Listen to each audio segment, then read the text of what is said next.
जय श्री कृष्णा। राधे राधे। आज आषाढ़ माह का दूसरा गुरुवार है, तो आज इस पावन अवसर पर अपने सुनते हैं गुरुवार व्रत कथा। गुरुवार को व्रत रखकर इस कथा को सुनने से भगवान श्री हरि विष्णु के साथ साथ माँ लक्ष्मी का आशीर्वाद भी प्राप्त होता है। इस व्रत के प्रभाव से घर की दरिद्रता दूर हो जाती है, साथ ही धन का आगमन होता है। इस व्रत को करने से कुंडली में अशुभ ग्रह का प्रभाव समाप्त हो जाता है और गुरु मजबूत होता है, और साथ ही व्यक्ति के मान सम्मान में वृद्धि होती है। मन की मनोकामना पूर्ण होकर समस्त सुखों की प्राप्ति होती है। तो इन सब बातों को ध्यान में रखते हुए अपने सुनते हैं गुरुवार व्रत कथा। तो सारे भक्तजन इस कथा को श्रद्धा भाव से पूरा सुने। कथा को लाइक करें और ज़्यादा से ज़्यादा व्रतियों में शेयर करें। भगवान श्री हरि आपके सारे मनोरथ पूर्ण करें। बोलो गुरु बृहस्पति देवता की जय हो। प्राचीन समय की बात है। एक नगर में एक बड़ा व्यापारी रहता था। वह जहाज़ों में माल लदवाकर दूसरे देशों में भेजा करता था। वह जिस प्रकार अधिक धन कमाता, उसी प्रकार जी खोलकर दान भी करता था। परंतु उसकी पत्नी अत्यंत ही कंजूस थी। वह किसी को एक दमड़ी भी दान नहीं करती थी और व्यापारी से भी ऐसा करने के लिए मना किया करती थी। एक बार वह सेठ व्यापारी दूसरे देश को व्यापार करने गया हुआ था, तो पीछे से गुरुदेव ने साधु वेश में उसकी पत्नी से भिक्षा मांगी।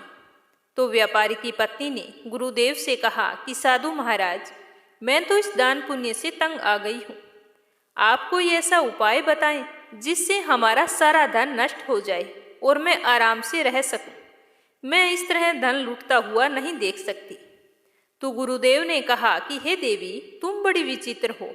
धन और संतान से कोई दुखी होता है भला? अगर तुम्हारे पास अधिक धन है तो शुभ कार्यों में लगाओ, कुंवारी कन्याओं का विवाह करवाओ, विद्यालय और बाग बगीचों का निर्माण करवाओ। ऐसे पुण्य कार्य करने से तुम्हारा लोक और परलोक सार्थक हो सकता है। परंतु साधु की इस बातों का व्यापारी की पत्नी पर कोई भी असर नहीं हुआ। वह तो बिल्कुल भी खुश नहीं हुई। उसने कहा कि साधु महाराज, मुझे ऐसा धन नहीं चाहिए जिसे मैं हमेशा दान करती रहूं। तो गुरुदेव बोले कि यदि तुम्हारी ऐसी ही इच्छा है तो तुम एक उपाय करना। 7 बृहस्पतिवार तक घर को गोबर से लीपना, अपने केसों को पीली मिट्टी से धोना, केसों को धोते समय स्नान करना और व्यापारी से हजामत बनवाने को कहना, भोजन में मांस मदिरा खाना, कपड़े अपने घर पर रोजाना धोना और गुरुवार के दिन अवश्य धोना। ऐसा करने से तुम्हारा सारा धन नष्ट हो जाएगा। इतना कहकर गुरुदेव तो वहां से अंतर्ध्यान हो गए। व्यापारी की पत्नी ने जैसे गुरुदेव ने कहा था उसके अनुसार 7 गुरुवार तक वैसा ही करने का निश्चय किया और जैसा साधु बताकर गया था वैसा ही करने लगी। केवल 3 गुरुवार बीते थे कि उनकी सारी धन संपत्ति नष्ट हो गई और वह परलोक सिधार गई। जब व्यापारी वापिस आया तो उसने देखा कि उसका सब कुछ नष्ट हो चुका है और बेटी अकेली ही बैठी रो रही थी। तो व्यापारी ने अपनी बेटी को दिलासा दी और उसे लेकर दूसरे नगर में जाकर बस गया। वहाँ वह जंगल से लकड़ी काट कर लाता और शहर में बेचता। इस तरह वह अपना जीवन यापन करने लगा।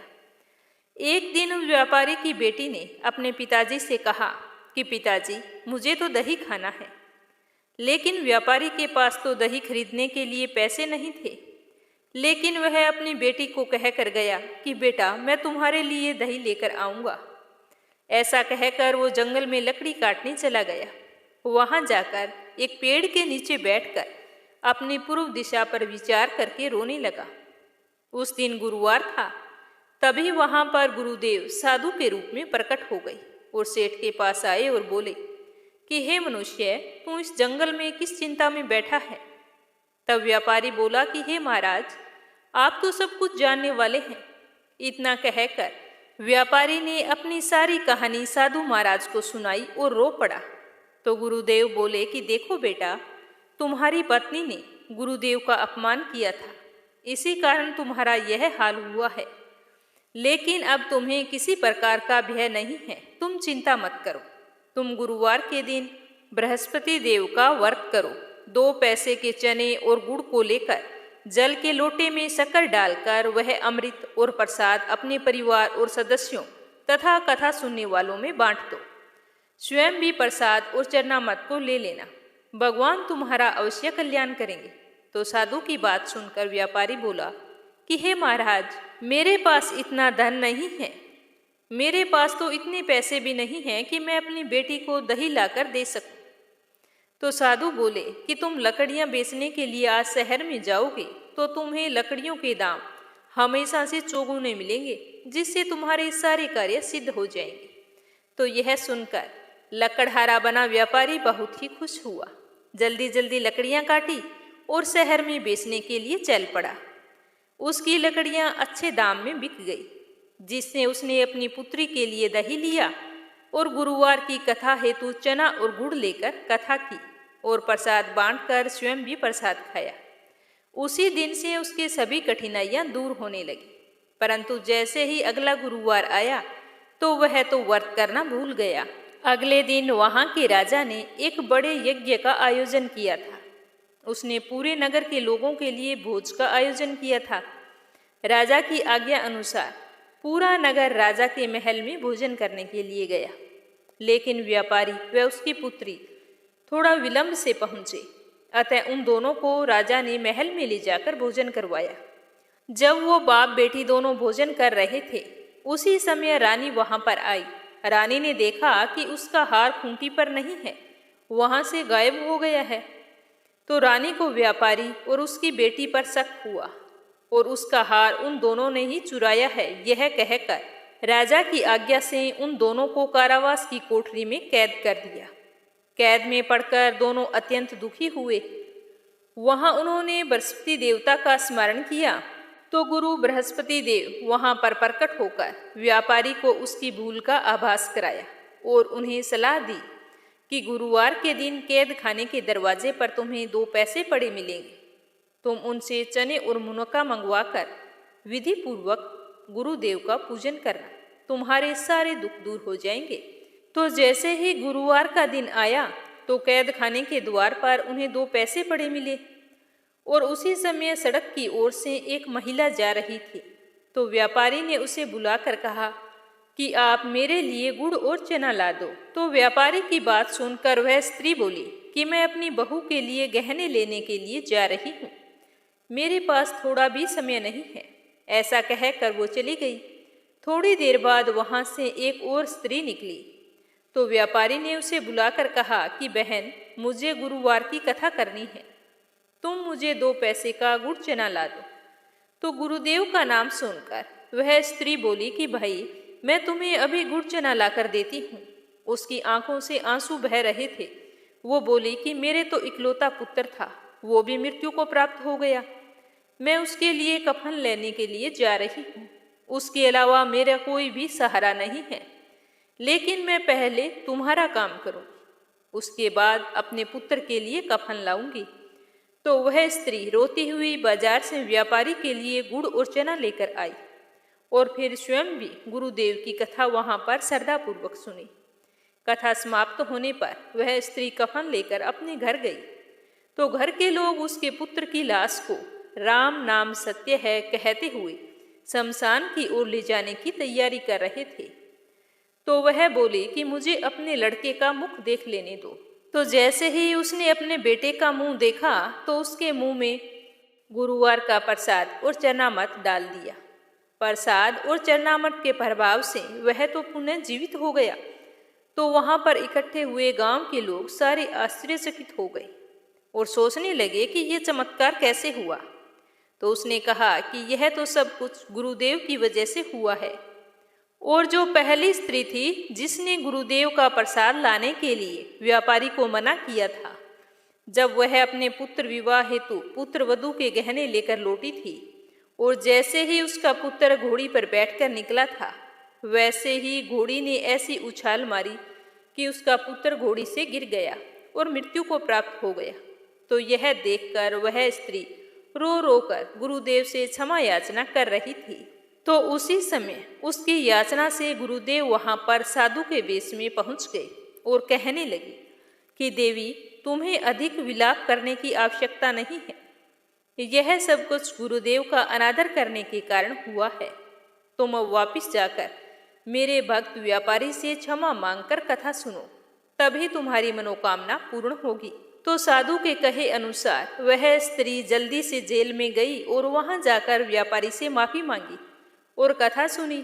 कथा के उपरांत वह प्रसाद और चरणामृत लेकर वापिस घर आ गई और घर आकर उसने चरणामृत अपने मृत पुत्र के मुख में जैसे ही रखा तो चरणामृत के प्रभाव से उसका पुत्र जीवित हो गया।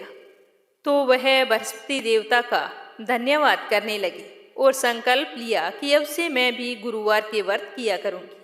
और उसी रात को बृहस्पति देव राजा के स्वप्न में आए और राजा से बोले कि हे राजन, जिस व्यापारी और उसकी पुत्री को तूने जेल में बंद कर रखा है वो बिल्कुल निर्दोष है। तुम्हारी रानी का हार वहीं खूंटी पर टंगा है। तो सुबह हुई तो राजा ने देखा कि रानी का हार तो खूंटी पर लटक रहा था।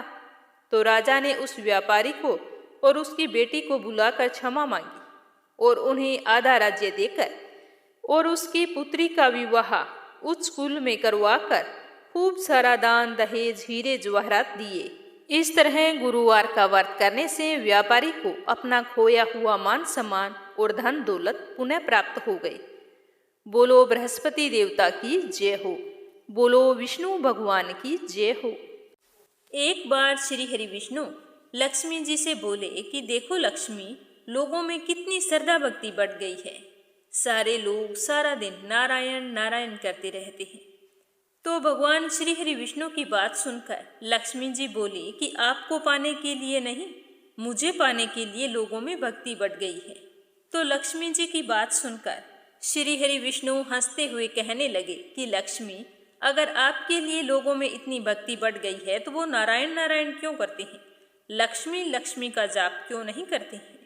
तो यह सुनकर लक्ष्मी जी बोली कि चलो, आपको विश्वास ना हो तो परीक्षा हो जाए इस बात की, जिससे आपको अपने आप पता चल जाएगा कि लोगों में किसके लिए श्रद्धा भक्ति बढ़ गई है।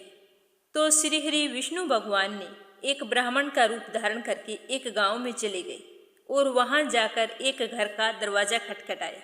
तो घर के यजमान ने द्वार खोलकर पूछा कि आप कौन हैं और कहाँ से आए हैं। तो ब्राह्मण का वेश धारे श्री हरि विष्णु भगवान कहने लगे कि हम तो तुम्हारे नगर में परमात्मा के नाम का कथा कीर्तन करना चाहते हैं। तो यह सुनकर यजमान बोला कि ठीक है महाराज, जब तक कथा होगी तो आप मेरे घर में रुक सकते हैं। तो बाद में गांव के कुछ लोग इकट्ठा हुए और सभी को बता दिया कि यहाँ पर कथा का आयोजन किया जा रहा है। तो सारे लोगों ने तैयारियां शुरू कर दी। पहले दिन कथा सुनाई गई तो कुछ लोग आए, दूसरे दिन कथा की तो कुछ लोग और आ गए। इस तरह करते करते तीसरे चौथे दिन तक खूब भीड़ हो गई। तो विष्णु भगवान तो बहुत ही खुश हो गए और सोचने लगे कि देखो लोगों में कितनी भक्ति है, और लक्ष्मी जी है कि इस बात को मानती भी नहीं है। उधर लक्ष्मी जी ने सोचा कि चलो चलकर देखा जाए कि स्वामी जी के क्या हाल है और पृथ्वी लोक पर क्या कुछ चल रहा है। तो यह सोचकर लक्ष्मी माता ने बूढ़ी माता का रूप धारण किया और उसी नगर में जा पहुंची जहां पर विष्णु जी गए हुए थे। तो वहां पहुंचकर लक्ष्मी जी ने एक द्वार खटखटाया। उसी समय उस दरवाजे से एक औरत बाहर निकली, उसके हाथ में ताला था। उसने बूढ़ी माता को देखते ही प्रणाम किया और कहा कि माता किस काम से आई है। तो लक्ष्मी माता बोली कि बेटी मुझे थोड़ा पानी पिला दो, बहुत ही जोरों की प्यास लगी है। तो लक्ष्मी माता की बात सुनकर वह महिला बोली कि माता जी 3:30 बजे हैं, मेरे को कथा में जाना है, आप जल्दी करो। तो उसने जल्दी से पानी लाकर लक्ष्मी माता को दे दिया। तो लक्ष्मी माता ने पानी पीकर जैसे ही लोटा वापिस उस महिला को दिया तो वह लोटा तो सोने का हो गया। यह देखकर महिला सोच में पड़ गई कि लोटा तो पीतल का दिया था, यह सोने का कैसे हो गया। ये तो बहुत बड़ा चमत्कार है, मुझे लगता है यह तो कोई चमत्कारी माता है। तो वह कथा को भूल गई और महिला से हाथ जोड़कर बोली कि माता जी आपको भूख लगी होगी, आप खाना भी खा लीजिए। क्योंकि उसके मन में लालच था। अपने लालच की इच्छा रखते हुए उसने सोचा कि अगर यह बूढ़ी अम्मा खाना खाएंगी तो बर्तन भी सोने के हो जाएंगे। और मेरे तो यहाँ खूब सारा धन हो जाएगा। तो माता उसकी मनसा समझ गई और कहने लगी कि बेटी तुम जाओ, तुम्हारे प्रवचन का समय निकला जा रहा है। तो उस बूढ़ी अम्मा की बात सुनकर वह महिला कथा सुनने के लिए तो चली गई, लेकिन उसका मन वहां पर नहीं लग रहा था। उसने यह बात अपने आसपास की सभी महिलाओं को बताई। अब किसी महिला का सत्संग में ध्यान नहीं था, वो तो बस सोने की ही बातें कर रही थी। कई औरतें तो कथा के बीच में से ही उठकर अपने अपने घर चली गई। तो अगले दिन कथा में लोगों की संख्या कम हो गई। तो भगवान श्री हरि विष्णु ने देखा कि आज तो लोग बहुत कम आए हैं, ना जाने क्या बात है। और अगले दिन उससे भी ज्यादा कम आए। तीसरे दिन कथा में सिर्फ 2-4 लोग बैठे थे। तो श्री हरि विष्णु जी ने लोगों से पूछा कि कथा सुनने वालों की संख्या ऐसे कम कैसे होती जा रही है। तो एक आदमी बोला कि महाराज, किसी ने बताया है कि इस नगर में एक चमत्कारी माता जी आई हैं, जिसके घर से पानी या दूध पीती है या भोजन करती है तो वो बर्तन सोने के हो जाते हैं। इसीलिए सारे लोग उसी चमत्कारी माता को चाय दूध पिलाने में और भोजन कराने के बंदोबस्त में लगे रहते हैं। तो भगवान विष्णु जी समझ गए कि देवी लक्ष्मी का आगमन हो चुका है। इतनी बात सुनते ही देखा कि जो यजमान सेठ जी थे वो भी वहां से खड़े हो गए और चुपचाप वहां से निकल गए और लक्ष्मी माता को ढूंढने लगे। जैसे ही बूढ़ी अम्मा का रूपधारी लक्ष्मी माता मिली तो वो बोले कि माता, मैंने आपके बारे में गांव में बहुत चर्चा सुनी है। मैं तो भगवान की कथा का आयोजन कर रहा था, इसीलिए मुझे आपसे मिलने का समय नहीं मिला, लेकिन आपने भी मेरे घर को छोड़ दिया, आप मेरे घर नहीं आई। तो लक्ष्मी माता बोली कि मैं तुम्हारे घर सबसे पहले आने वाली थी, लेकिन मुझे पता चला कि तुम्हारे घर में कोई कथाकार ठहरा हुआ है, तो मैंने सोचा कि कहीं वो चला ना जाए, क्योंकि मैं किसी और के साथ आपके घर में नहीं रुक सकती। तो सेठ जी उसकी बात सुनते ही बोले कि बस इतनी सी बात, उन्हें तो मैं अभी धर्मशाला में कमरा दिलवा देता हूँ, पर आप मेरे घर पधारिए, यह मेरी आपसे हाथ जोड़कर विनती है। तो शाम को जैसे ही विष्णु भगवान कथा समाप्त करके सेठ जी के घर आए तो सेठ जी बोले कि महाराज, आज आप अपना बिस्तर बांधो और यहाँ से जाओ। मैंने आपके रहने की व्यवस्था अब से धर्मशाला में करवा दी है। तो यह सुनकर विष्णु भगवान बोले कि अभी तो कथा के 2-3 दिन ही बचे थे, मुझे यहीं पर रुक जाने दो। तो इतना सुनते ही सेठ जी तो उतावला होकर बोला कि नहीं नहीं महाराज, आपको अभी जाना होगा, मैं आपको एक रात भी यहाँ पर नहीं रोक सकता। आज मैं आपकी बिल्कुल भी नहीं सुनूंगा, मुझे किसी और मेहमान को अपने घर में ठहराना है, इसीलिए आपको तो आज ही यहाँ से जाना होगा। तो सेठ जी और विष्णु भगवान के बीच में इस तरह वार्तालाप हो रहा था कि इतने में वहां पर देवी लक्ष्मी जी वहां आ गई और विष्णु जी की तरफ देखते हुए सेठ जी से कहा कि सेठ जी, आप थोड़ी देर बाहर जाओ, इन्हें मैं विदा कर दूंगी। तो लक्ष्मी जी की बात सुनकर सेठ जी तो बाहर आ गए और पीछे से लक्ष्मी जी भगवान से बोले कि प्रभु, अब तो मान गए कि लोगों में श्रद्धा भक्ति किसके लिए बड़ी है और नारायण नारायण क्यों करते हैं, लक्ष्मी लक्ष्मी क्यों नहीं करते। तो यह सुनते ही विष्णु जी हंसने लगे और बोले कि हाँ लक्ष्मी, तुम्हारा ही प्रभाव दिखाई देता है, लेकिन एक बात यह भी देखी गई है कि तुम वहां जाती हो जहां संत धार्मिक अनुष्ठान करते हैं और अपनी मेहनत की कमाई में विश्वास करने वाले लोग रहते हैं। इसका अर्थ यह है कि संत जहां भी कथा करेंगे आप वहां अवश्य आगमन करेंगे। इतना कहकर श्री नारायण ने बैकुंठ के लिए प्रस्थान कर दिया। अब प्रभु के जाने के बाद अगले दिन सेठ के घर गांव वालों की भीड़ जमा हो गई। सभी लोग चाहते थे कि यह माता सभी के घरों में आई, लेकिन विष्णु जी के जाने के बाद देवी लक्ष्मी ने सेठ और बाकी सभी गांव वालों से कहा कि अब तो मैं जा रही हूँ। तो सारे गांव वाले कहने लगे कि माता, हमसे ऐसी क्या भूल हो गई जो तुम हमारे घरों में आए बिना ही जा रही हो। तो माता ने कहा कि मैं वहीं रहती हूँ जहाँ नारायण का वास होता है। आपने तो नारायण को यहाँ से निकाल दिया, तो मैं यहाँ पर कैसे रह सकती हूँ। इतना कहकर वो चली गई। इसीलिए जहाँ श्री हरि विष्णु की पूजा होती है और उनका आगमन होता है, वहीं पर लक्ष्मी माता पधारती हैं।